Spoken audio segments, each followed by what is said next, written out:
Hi everyone, so welcome back to our channel Creating Funories. And since we are sharing our lovely experiences with you, this is the second episode of our Canadian series.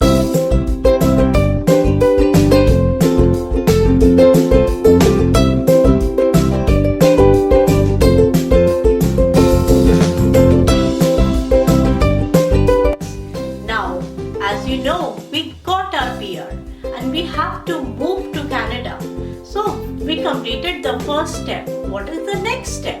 Let's discuss that in this video in detail so that it can help.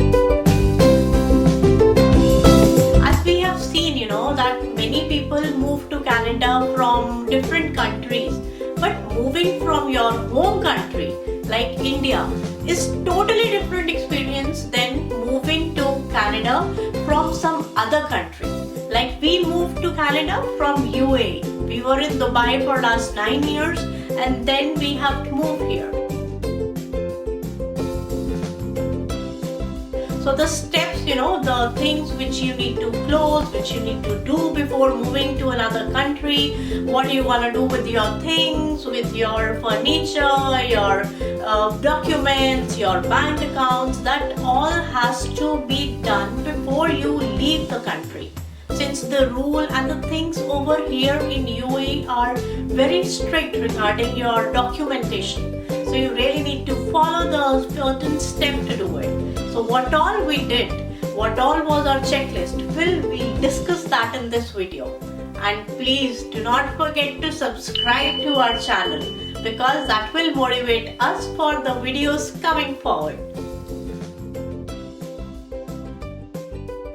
Migrating from home country can be a little bit different process, but migrating from a third country like Dubai or any other country for that sake will be very different, and it requires a lot of planning. The main difference is that when you are coming from India, you have your home there where you can go back, but when you are migrating from Dubai, the issue is that you are leaving that country forever and you might not go back to collect your things or do whatever is left there. So in this whole process, the challenging part was you want to exit the country smoothly, and that requires a lot of planning. So we were also, when we started planning, हम लोग भी lost हो गए थे कि how should we start, where to start, what all has to be done. So finally we prepared a kind of checklist which helped us to have control over the situation, and trust me, it was not easy. And when we started jotting down the point, it reached to almost a 50-point checklist which was to be done before leaving the country. And UAE is very UAE is a country which is very well controlled through documentation and all, so it's always good to plan and close everything properly so that there is no issue in re-entry into UAE. So what we did, जैसे आपको बताया मैंने कि हम लोगों ने एक checklist बनाई, and in that checklist we broke it down into main sections, and then we have put a timeline. And timeline was required because everything can't be closed on the same day and there is a lag. Definitely we were able to achieve 80-85% of what we had planned actually. And as you know, होता कुछ और है, आप plan कुछ और करते हो, तो वही हमारे साथ भी हो रहा था कि whatever timelines we have set were actually getting extended. So if you continue with the video, we will tell you कि हमने उसको कैसे plan किया था, how did we break the list into various parts, and how did we distributed the responsibilities between me and my better half to complete the task.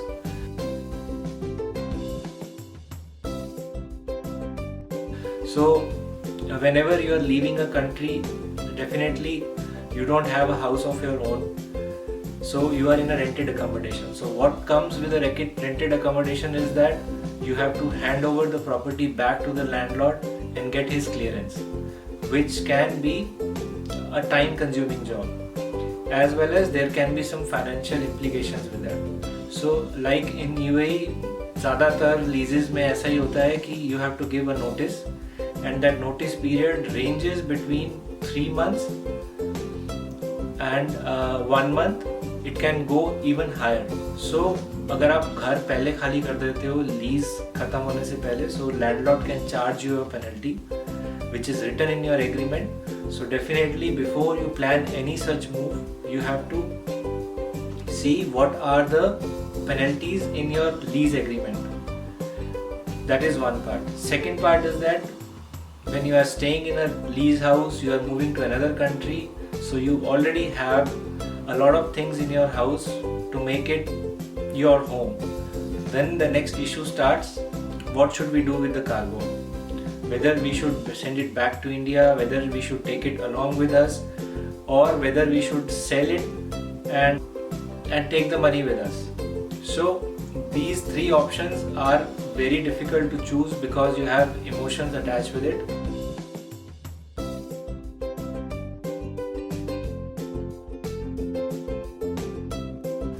Sending goods back to India, you again need to have a place जहाँ पे आप वो सारा सामान रखोगे. Taking goods along with you to Canada is again difficult because you don't know.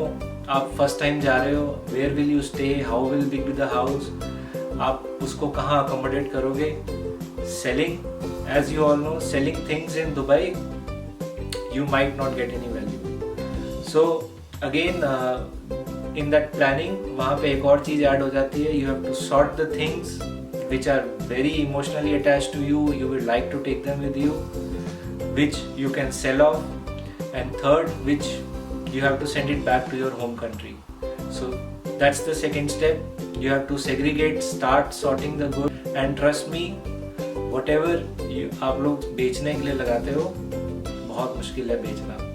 If it's a furniture, it will not be sold at your expected rates. So don't have any high hopes. Just be practical and try to liquidate the things as soon as possible. When we started planning, we have put around 30 days to liquidate our stuff.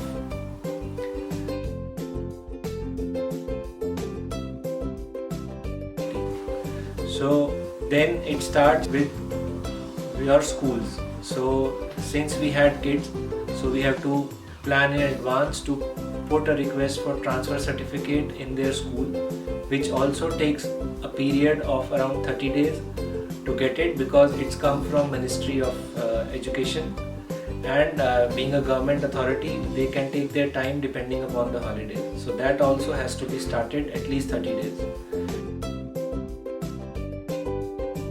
If you own a car, then also you have to liquidate it, because if you will wait till the end, then you will not get the price you wish for it. और अगर आप उसको जल्दी भेज देते हो, then you will become handicapped because in the last you have to run around a lot of places to finish off your task.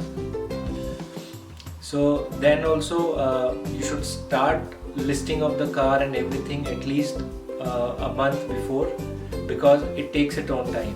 And a tip here is that never tell an agent or a buyer that you are leaving the country, and that's why you are, because then they will wait for the last day to take advantage of the situation.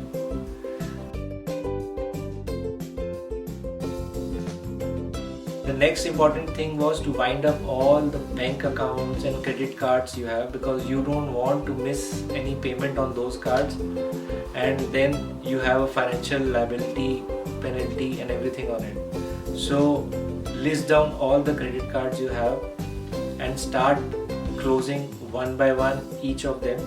You can have one card with you to meet up the last expenses, but the practice should be you should close all accounts and all credit cards in your name before you plan your last day in the country. The next thing comes is your mobile phone connections. See, these all things are connected with your credit score, and if you don't pay, if you don't disconnect, there can be a lot of charges which will become a burden on you when you are not in the country. So that becomes another challenge, and you should try to avoid that. Connected to that, when you are vacating the house, you have to even get clearance from DEWA, which is the electricity provider. And though the process is quite seamless, you just have to do an online request, and on the selected date and time they will disconnect your connection and they will give you a final bill. That was very less hassle for me. So definitely that can be your checklist for the day when you are vacating the house.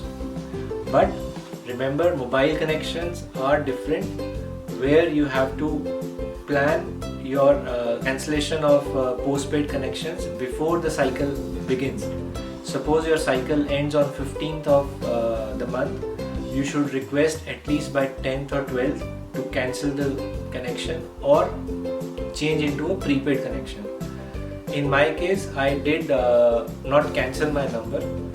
There was a reason for that, because all the that number was updated in all the government connections, and I don't want to miss any important alert from them when I am exiting the country. So what I did was I converted into a prepaid connection, and I did a top up which allowed me to receive incoming calls, and the messages, any important message was not missed by me. One more thing I would like to add here is that you all know Dubai has a very good healthcare network, and most of the employers are giving you insurance coverage which will take care of all your tests. Even the OPD is covered. And compared to that in Canada, where you will not have the benefits of your healthcare for next 90 days. So what I will suggest you is that try to have a regular checkup of your self and your family done, and take necessary medication which you might require in case of any sickness in Canada. This can be your general health issues or any dentistry, optician, all those issues which are covered in your UAE policy. Try to check them out as a routine checkup, and if there is any symptom, carry medication with you which can be helpful to you over the period of next 90 days till the time आप लोगों को health insurance policy में coverage मिलती है.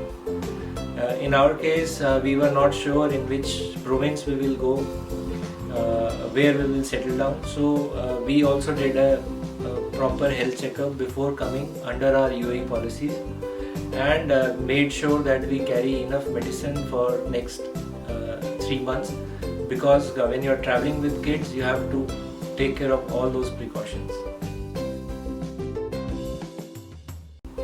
And last but not the least, you should have a good medical insurance which should cover you for at least 3 to 6 months for a Canadian healthcare system.